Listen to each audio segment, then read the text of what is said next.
Hello folks, and welcome to what is probably the last episode in this playthrough. We start off as Vijayanagar, we've formed Bharat, and we are slowly eating pieces of Ming. Ming is so weak. I mean, Southeast Asia here really bothers me. The fact that we've allowed France and Spain so much space to conquer. The fact that our colonial nations are still yellow, as if we were Vijayanagar, bothers me a little bit as well. But yeah, I think we should fight France at some point. The question is when, because they do have too many allies. You know, that's the problem. If Bohemia wasn't in that group, I think I wouldn't mind. But what I've realized is that Ming right now is so weak that we could actually threaten war and get a province. They have about 40,000 troops marching around, or 60,000, something of the sort, and we should just go ahead and declare war.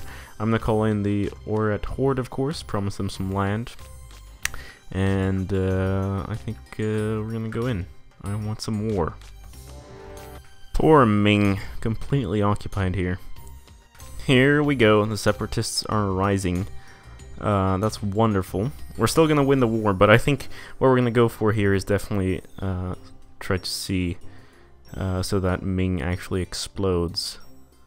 Unless the Horde has other plans here. And they're gonna fight the rebels for us. Our golden era has come to an end. How unfortunate. Oh, there we go. France peaced out and took that little coast here. Unfortunate for us, because, you know, but at least they didn't take more, which is nice. Now, I could keep fighting Ming for a long time here, but I think, you know, we have to watch their implosion on their own, so we're gonna retreat our troops, move them back home, and fight off the rebels on our land. I also gave the Orat Horde some land up north here. Ming is definitely quite a bit smaller now.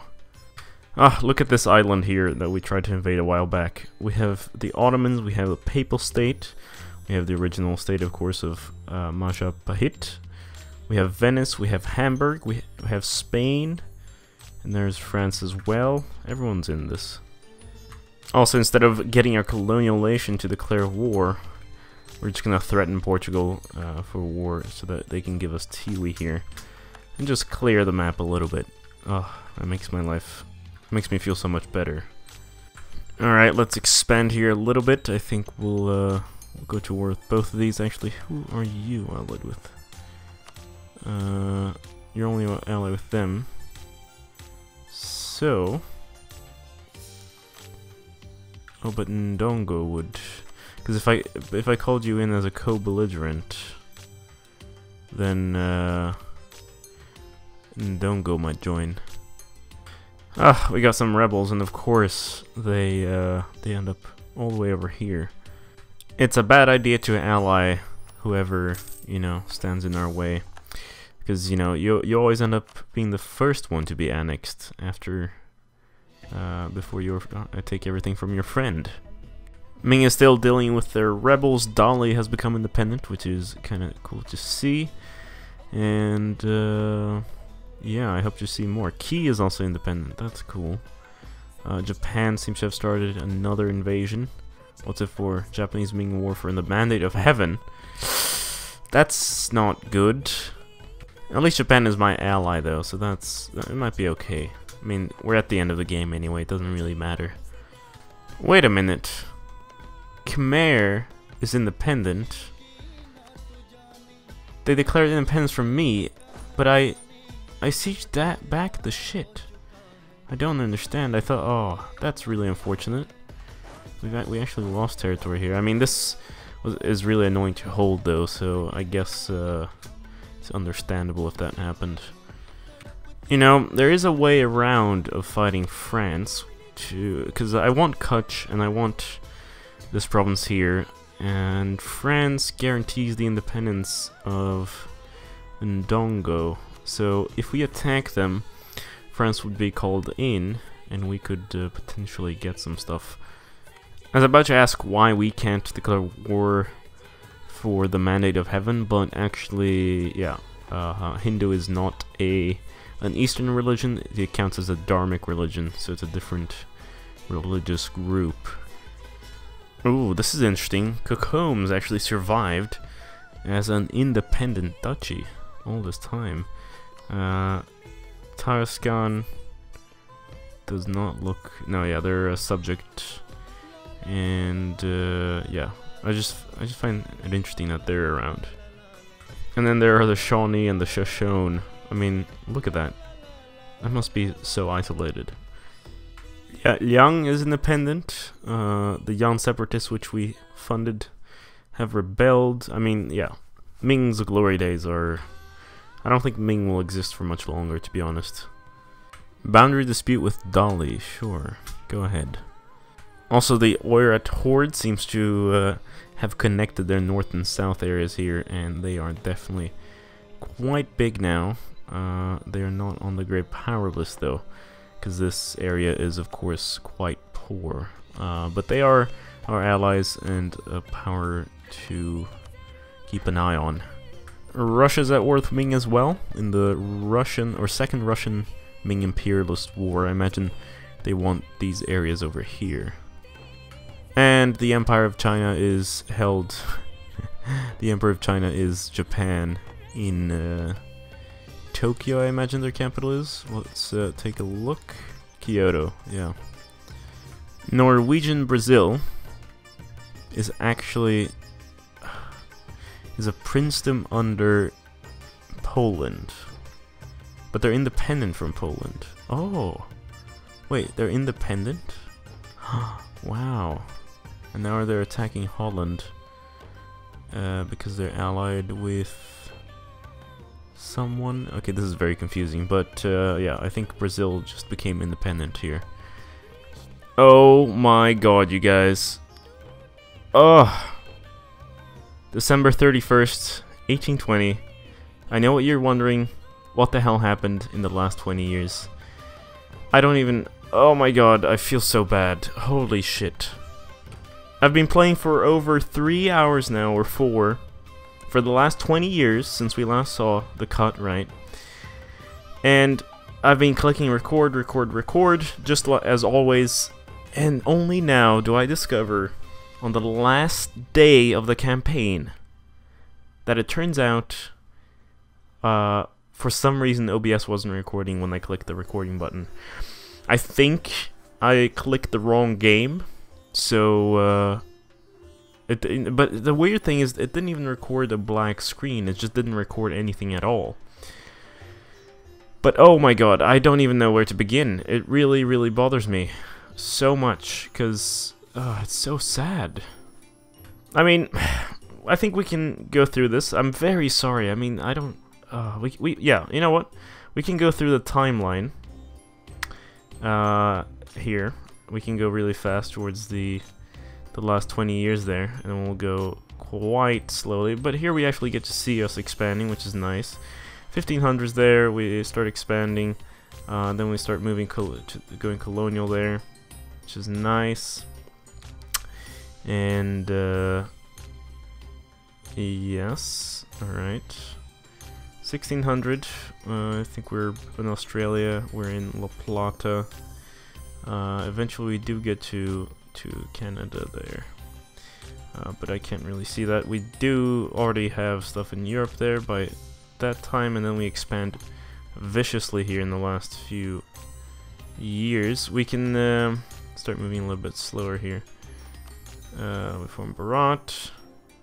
1760, 70, 70, 70, 80. That's what you've seen so far in the episode.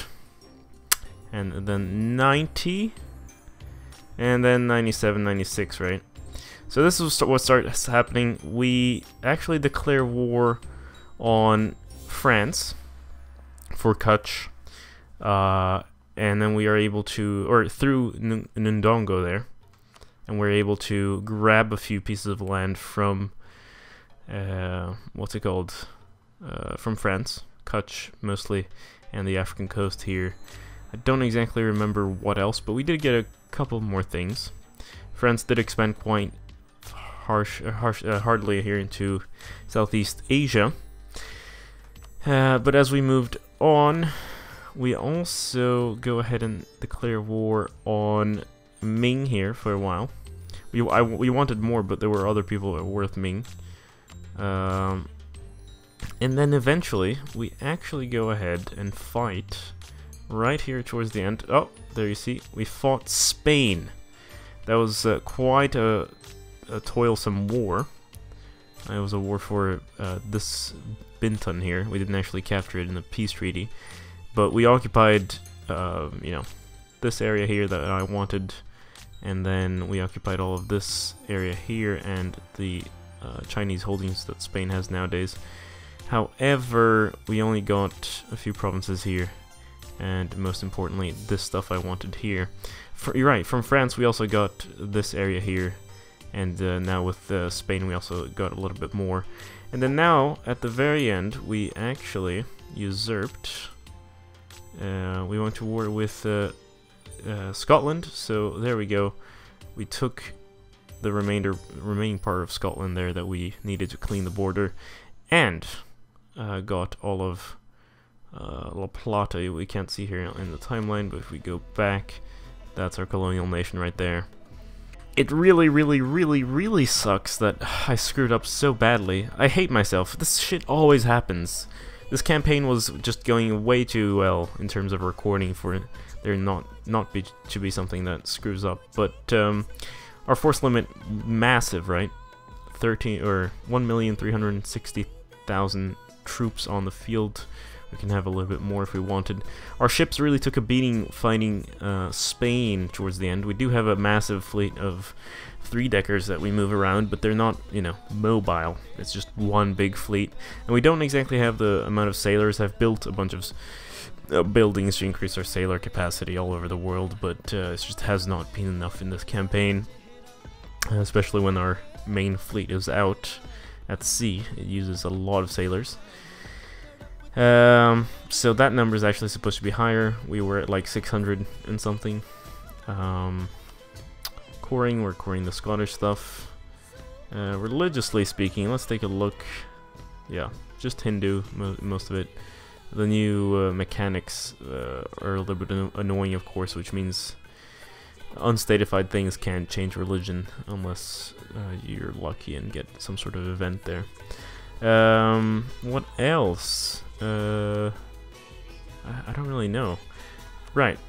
Ally with the Oryat Horde, as we know, we let them expand quite a bit. They did take a little bit more Ming there. Russia took a beating from the Ottomans. The Ottomans we haven't fought. We've been their rival forever, right? But we have not actually fought them. And I just couldn't be bothered. We'd probably win if we called in Bohemia and Russia, and then we flooded the Ottomans ourselves. But it's the kind of war that I just can't be bothered to fight at the end of a campaign unless I'm in some sort of multiplayer where I want to show off. What else?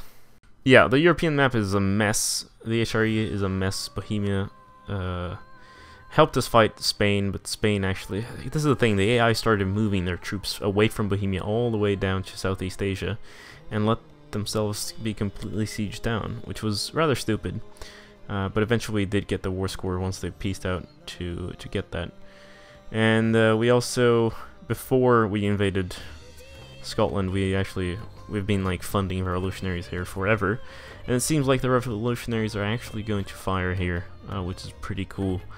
But, well, we just didn't have the time to see that since the campaign's about to end.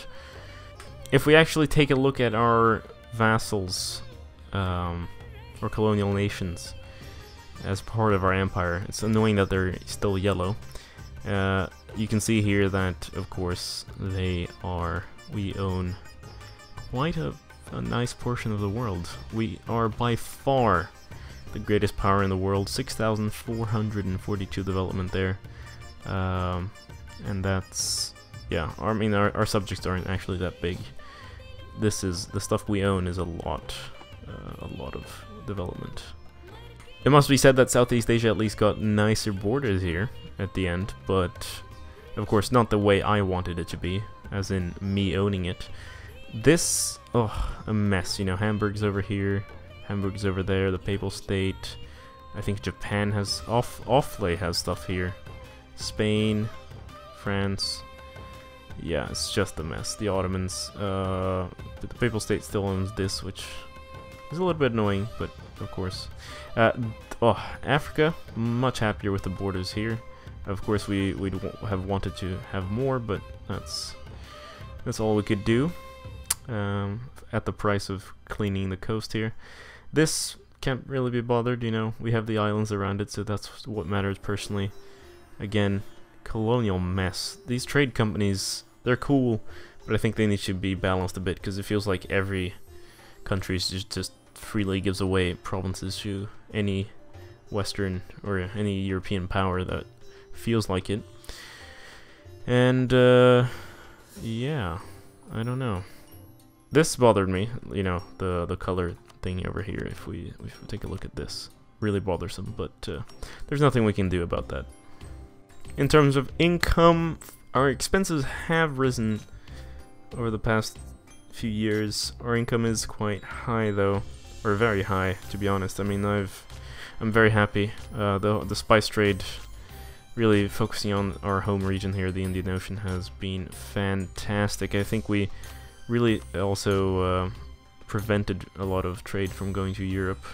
They do eventually get there. They do eventually push very hard for trying to dominate the, you know, push trade forward. But you know, we did our best, and I think we starved them out of money. I mean, if we look at Coromandel, 277 ducats. Canton, we own that. Yeah, I mean, we're rich, we're powerful, we're big. Oh, right, towards the end here, I don't know what happened. Yeah, it's filling out the gap, so thankfully we look even bigger now. Maybe we should have taken Brunei there at some point. But yeah, there were a lot of things we should have taken, to be honest. We did complete one of the trees here, which is good, of Bharat. I think it would have been easier if we had played some other, I don't know, some other Bharat, like Bengal. Vijayanagar is nice, but it felt like we formed Bharat very late, you know. That's just my feeling. Anyway, that's the world. Let's unpause here and reach the final date of the game. January 1st. Will it end? Will it end? Come on, January 2nd. There we go, January 3rd. Alright, we have the largest army, largest navy, most provinces, highest province value, highest income, highest trade income. We finished all of the ideas, offensive ideas towards the end.